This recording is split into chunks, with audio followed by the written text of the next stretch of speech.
Hey there, Nostalgeek here, and welcome to my review of the Super Mario Bros. Movie. Miyamoto-san must be having the time of his life. The 70-year-old Japanese game designer can finally cross a few dreams off of his bucket list in his old age. He secretly hinted that he was a fan of the Disney parks. You can see this in his games, where the colorful hills and castles are not shunned. There are hundreds of colorful characters and even a pink princess. And the world map in these games looks a lot like an amusement park map. Bigger proof is that Super Mario, Miyamoto's most famous brainchild and mascot of Nintendo, now really does have its own theme park. All this is part of the further development of a new media empire and the tapping into new branches and markets. Nintendo wants its share, so a film was inevitable. And so Mario finally makes his appearance on the big screen. The film opens on an icy plain. Ominous music announces the arrival of doom as heavy blobs of lava bathe the chilly landscape in a red glow. An army of Koopa is unleashed on a nearby ice palace. One goal: to subjugate the cute penguin population that lives there. But why? Soon one of the stars of this film makes his appearance.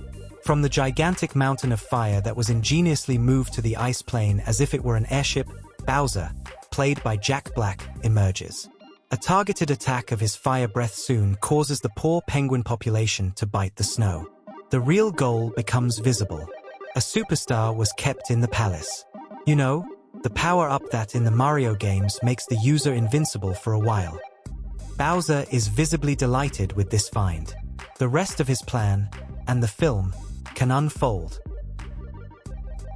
The animation of the well-known characters was beautifully done.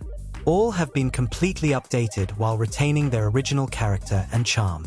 Mario, played by Chris Pratt, has been given an extra fluffy and hairy mustache and shows facial expressions that we had not yet observed in the games. It makes the character more realistic and tangible than ever.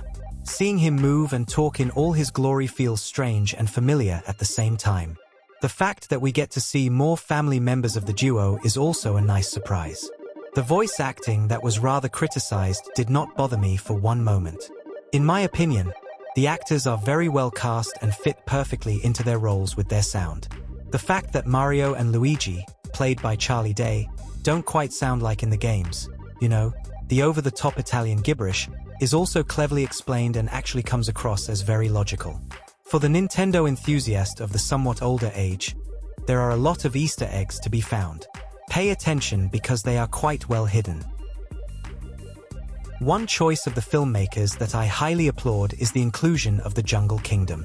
This is the homeland of Mario's first big enemy, Donkey Kong, played by Seth Rogen. The Toads are too small and too cute to fight the impending doom that Bowser plans to bring to the world. Peach, played by Anya Taylor-Joy, has no choice but to try to call on the Kong army. An assignment that also gives her the opportunity to get to know Mario better.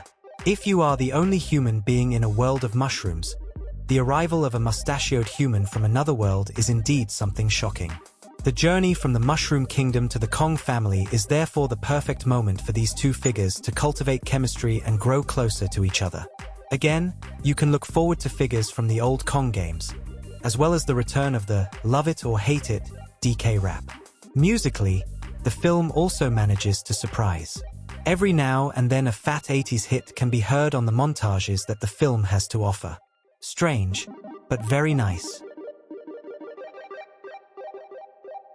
Translating a game into a movie is not an easy task. But what a good job they did. Even the beloved Rainbow Road and the karts from the Mario Kart series were masterfully woven into the story. In full action, with even a frozen moment, we as viewers are led to a delicious conclusion. It was over before I knew it. Bring your family and enjoy this movie. You owe it to yourself if you're even a bit of a game fanatic. And when you have seen this movie, keep your fingers crossed that there may be a sequel soon. Did you see the movie? Did you like it? What would you love to see in the sequel? Please tell me in the comments. Thank you for watching or listening. Please consider following me on Instagram, Spotify, and YouTube. See you geeks next time. Nostalgeek, out.